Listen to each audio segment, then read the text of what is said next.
When I arrived at the Kraken, I had no idea I was stepping into a living nightmare. An oil rig lost in the middle of the ocean, where veterans whispered about strange rules and doors that should never be opened. I thought they were exaggerating, until that first night, when I heard the sound. A deep moan, coming from a place where no one should be. And then I saw it. A shadow on the horizon.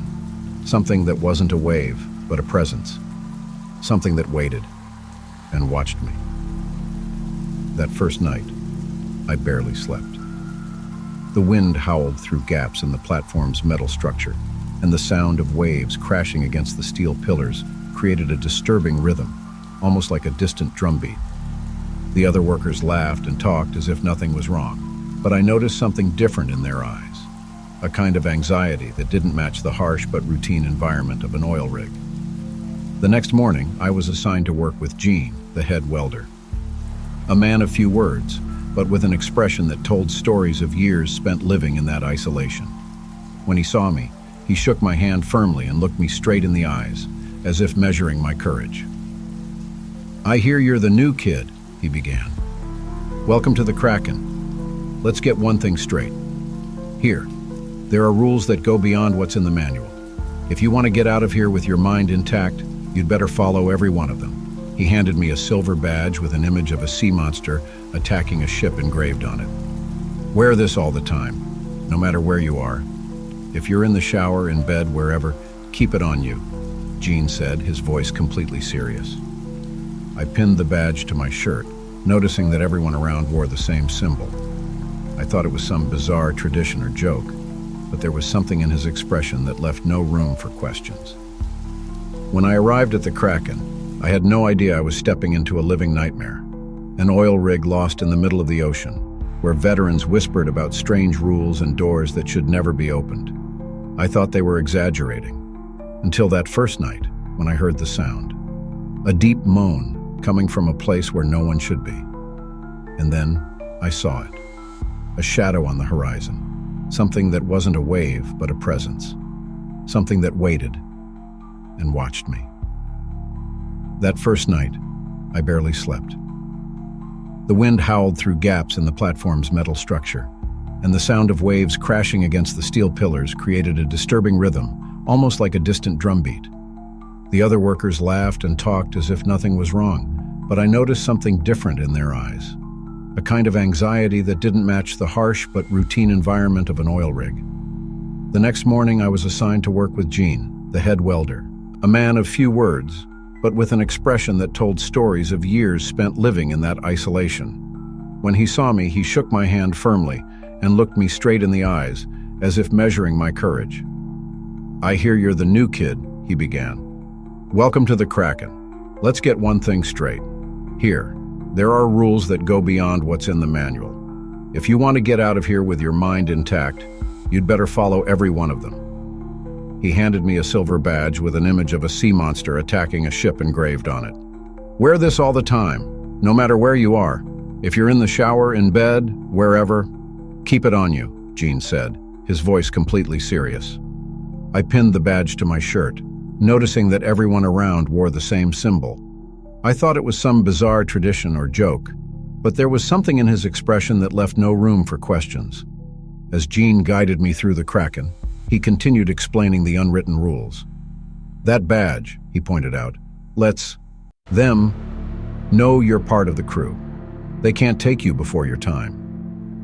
I didn't know if he was joking or serious, but his tone sent chills down my spine. As we walked down a narrow corridor, I noticed a red door at the end, a piece of metal vibrating slightly, as if something behind it was breathing. Gene stopped abruptly and grabbed my arm. "Rule number 2, he whispered, his eyes fixed on the door. "Never open that door. No matter what you hear, what you see, what you feel, never open it." I stared at him, trying to find some hint that this was all a joke, but Gene looked deadly serious. "What's behind it?" I asked, my voice trembling a little. "Something that doesn't belong in this world," he replied without hesitation. "Something that waits, always waits." That night, I couldn't take my eyes off that door, even from a distance. I could swear I heard a low sound, an almost imperceptible whisper coming from its direction. Something was calling. The air seemed heavier, and the hallway light flickered in a way that made shadows move strangely. I stayed awake, trying to ignore the feeling that something was watching, something that knew I was there. In the days that followed, I began to hear whispered stories among the other workers. Stories of disappearances, voices no one could locate, shadows that seemed to have a life of their own. And always, always, the silver badge gleaming on each of their chests. One day, while walking on the upper deck, Gene found me again. "Getting used to it, kid?" he asked. "I'm trying, but it seems there's a lot more here than they told me," I replied, trying to keep my tone casual. Gene gave a humorless smile. "Just remember the rules, and never look east after sunset," he added. "You can't trust anything you see there." I wanted to ask more, but the look in Gene's eyes stopped me. His eyes were serious, almost scared. That night, against every instinct, I found myself walking back to the deck. The sun had already set and the sea was calm, almost hypnotic. I approached the edge and looked to the east, challenging whatever it was that Gene feared so much. At first I saw nothing, just the endless ocean. But then, something began to change. The darkness on the horizon seemed to move, like a shadow forming and growing, blocking out the stars. My eyes widened as the shadow grew and took shape, almost as if it was rising from the sea itself. I backed away quickly, stumbling backward. My heart raced, and I could barely breathe. Gene appeared beside me, his hand gripping my shoulder tightly. "I warned you," he said, his voice like stone. "The ocean plays tricks on a man's mind. You'll see many things here you'll never understand. That's why we have these rules. And if you see something strange, come to me first." In the days that followed, I began to feel the invisible pressure of the Kraken. The rules, the whispered stories, the shadows that seemed to move on their own. What initially seemed like silly sailor superstitions now felt like a carefully woven net, designed to keep those who worked there sane. But something was changing, and I could feel it. The veterans spoke less. Their furtive glances passed over me, as if I were a child playing with fire I didn't understand. Then came the day of my first night shift on the lower deck, where the main drilling machines were located. Gene found me right after dinner.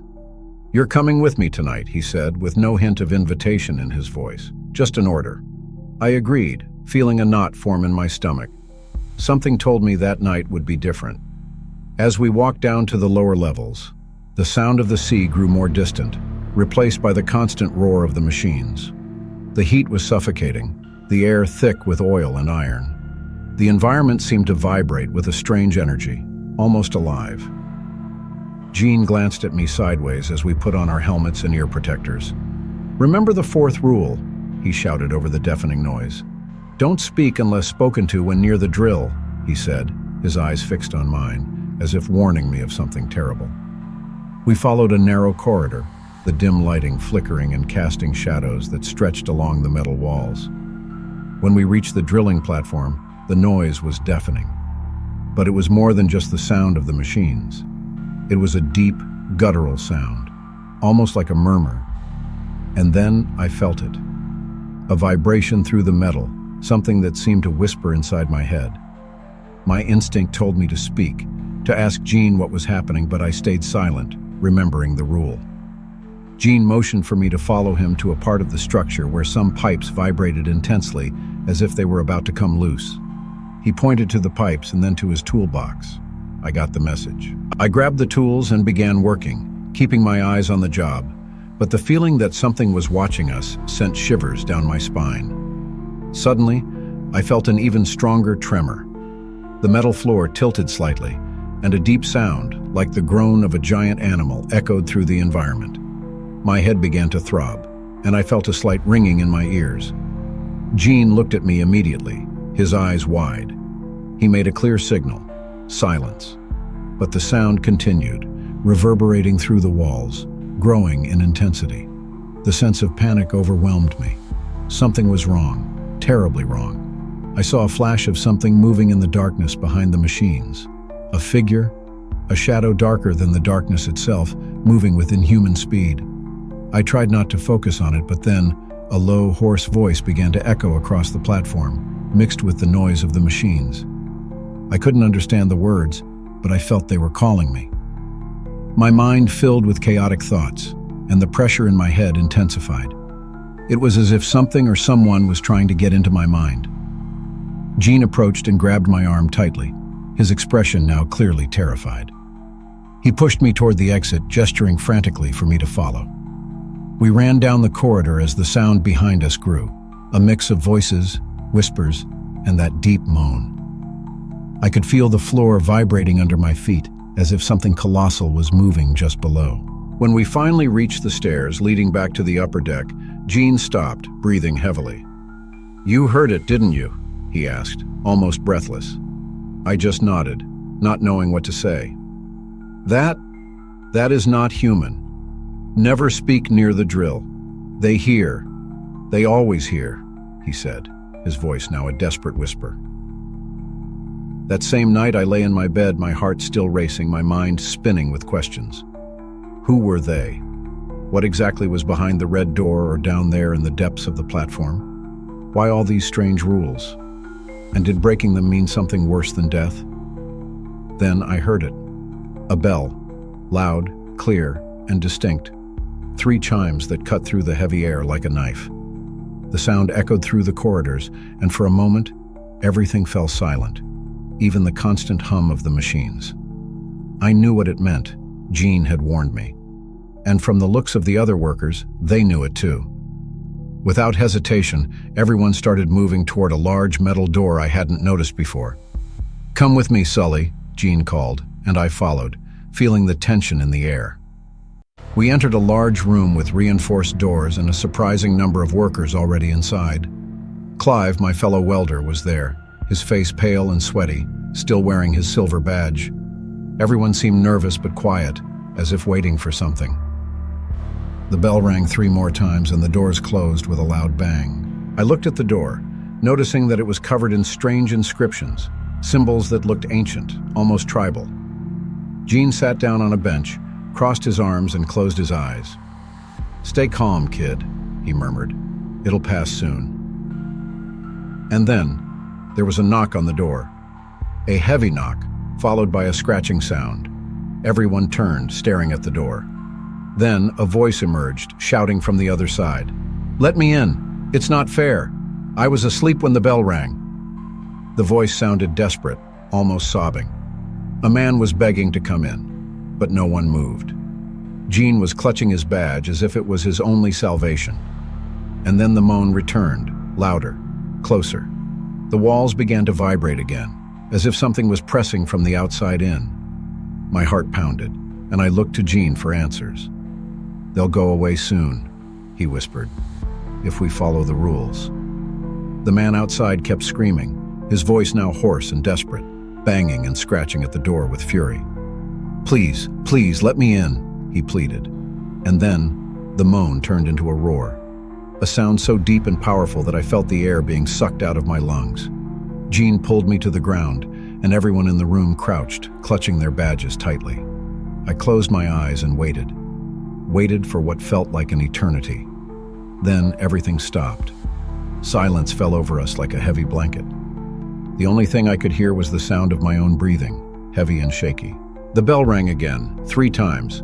The doors opened slowly and fresh air entered, along with a sense of relief. But outside, I saw a shoe caught in a grate and dark stains on the ground. I didn't know if it was blood or oil, or maybe both. From that day on, I understood that the Kraken wasn't just an oil platform. It was a place where rules were the thin line between sanity and the abyss. A place where the ocean and its depths had secrets that man should never attempt to uncover. And where the unknown not only lurked, but yearned for those who dared defy its rules. The following night, the atmosphere on the platform was heavy, almost suffocating. Sully couldn't shake the feeling that he was being watched. Every movement, every noise seemed amplified, as if the very metal structure was alive, listening, sensing. It was the 3rd day since the bell had rung 3 times, and something was different. Gene was agitated, more than usual, his hands trembling slightly as he held his silver badge. The tension was palpable, and Sully noticed that other crew members were equally uneasy. Even Clive, always playful and carefree, seemed to have lost his usual smile. "Something big is coming," Jean finally murmured, looking out at the darkening horizon. "They're getting impatient." Sully felt a chill run down his spine. "Who are they, Jean? What's really going on here?" Jean hesitated for a moment. His eyes seemed lost in distant memories. "Sully, you need to know that the Kraken, it's not just a platform, it's a portal, a meeting point between our world and another place. A place where the rules of reality aren't the same." Sully felt his blood run cold. "The lottery, Jean. What is the lottery?" Jean looked directly into Sully's eyes, his voice now an urgent whisper. "It's how we keep the balance, how we negotiate our survival with them. One of us is chosen every 3 months. If there isn't a lottery, the platform won't stay afloat. And whatever is down there will come up." Sully felt a lump form in his throat. "So that's it? A sacrifice?" Jean nodded, his eyes dark. "Something like that. We don't know what happens to those who are chosen. We only know they never come back." Before Sully could respond, an alarm sounded. It was a sound he had never heard before, a metallic, sharp, piercing sound. The bell rang 3 times again, but this time it was different, more intense, almost frantic. Everyone on the platform started running toward the main deck. Jean grabbed Sully's arm. "Come with me, kid. There's no more time." They reached the main deck, where everyone was gathered in a circle around a large bingo cage. Hobbs, the senior operator, was in the center, holding a microphone. His face was pale, sweaty. "Ladies and gentlemen," he began, his voice trembling, "it's time for the lottery. Follow the protocol." The names were read out, one by one, as Hobbs spun the cage. Sully felt his heart pounding against his chest. He couldn't take his eyes off the spinning cage, every movement seeming to be a reminder of the impending fate. Finally, a wooden ball was drawn. Hobbs held it for a moment, sweat running down his forehead. He looked at the name engraved on the ball and swallowed hard. "Clive Harper," he announced. Clive froze, his eyes wide with terror. "No, it can't be," he murmured, trying to back away, but 2 men held him firmly. Jean gripped Sully's arm tighter. "Look," he whispered, "they're here." Sully looked around and saw shadows moving along the edges of the platform. Indistinct forms, but clearly not human. The air grew dense, heavy, and a low murmur began to fill the space around them, like a distorted melody from a forgotten language. Clive was dragged to the center, his voice filled with despair. "Please, no, please, I have a family," he shouted, but his cries were drowned out by the growing sound around them. The men threw Clive to the ground and opened the oil drum, the black, viscous liquid reflecting the platform's light. They poured the oil over him, and Clive began to writhe, his skin burning at the contact with the liquid. The oil seemed alive, moving on its own, covering every part of Clive's body. The symbols around the platform began to glow, and the shadows on the edges moved faster, like predators in a frenzy. Sully saw Jean close his eyes, murmuring something inaudible, and then suddenly there was a deep silence. The shadows stopped.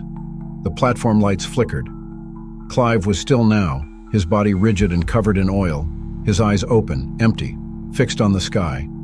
And then, without warning, he began to rise. But he was no longer Clive. It was something that wore his body like a shell, something that looked at them with a smile that wasn't human. Jean grabbed Sully tightly. "Run!" he shouted. And without thinking, Sully ran. He could hear the screams behind him, the sound of something monstrous, inhuman, roaring in the dark. Sully ran across the deck, his heart pounding in his chest, not looking back. He knew that from that moment on, he had to run. There was no going back. He had to get off the Kraken before he became the next offering. Sully ran, feeling the cold sea wind on his face, the sound of the platform engines mixing with his own heartbeat. He knew he couldn't stop. Behind him, the men's screams turned into distorted, shrill whispers, as if they were being pulled into another dimension. He remembered Jean's words. "They're getting impatient." As he ran, Sully saw Jean's silhouette ahead, standing near the edge of the platform. Jean was staring out at the horizon, where the darkness seemed to merge with the sea. He slowly turned, his face marked by the shadow of years of work and secrets he carried. "Sully," Jean said in a hoarse voice, "they won't stop until they get what they want. And now you know too much." Sully swallowed hard, trying to control the fear growing in his chest. "So what do we do? Run? Tell someone?" Jean shook his head slowly. "There's nowhere to run, and no one would believe us. The only way out is down." Before Sully could ask what he meant, a tremor shook the platform, making the metal floor vibrate. The sound of something immense emerging from the depths of the ocean echoed in the air, an ancient roar that seemed to come from the very heart of the earth. Jean pulled Sully aside, pointing to an old cargo elevator. "We have to go down, kid. We need to get to the core of the Kraken. That's where it all begins, and maybe where it all ends." Sully hesitated, but the look in Jean's eyes was firm. He knew there was no other choice. With one last look at the sky, Sully stepped into the elevator beside Jean. The sound of the chains moving began to echo as they descended into the depths of the platform. As the elevator moved away from the surface, the darkness became almost total, and the sound of water against metal was the only thing accompanying them. Jean spoke almost in a whisper. "There's one last rule I never told you, Sully." Sully felt a chill run down his spine. "What is it, Jean?" Jean slowly turned his head, his eyes seeming to see something far beyond the shadows around them. "Rule number 8, never go to the bottom, without a plan to get out." Before Sully could respond, a pale, cold light began to shine in the depths below them. The elevator continued to descend, and the glow grew, revealing something gigantic moving in the darkness, something that seemed to be waiting for them, something alive. Sully's heart pounded, the fear growing with every second that passed. The elevator stopped with a jolt, and the doors opened slowly to reveal an old metal corridor, illuminated by a spectral blue light. Jean took a deep breath, clutching the silver badge tightly in his hand. "This is your last chance, kid. Are you ready?" Sully looked at the dark corridor ahead and felt a strange calm come over his body. "Let's find out," he replied. As the two of them stepped into the corridor, the sound of footsteps echoed off the metal walls, and the camera slowly pulled back, showing the elevator rising again, alone, back to the surface. The screen goes dark, but the sound of a distant bell rings 3 times, echoing in the darkness.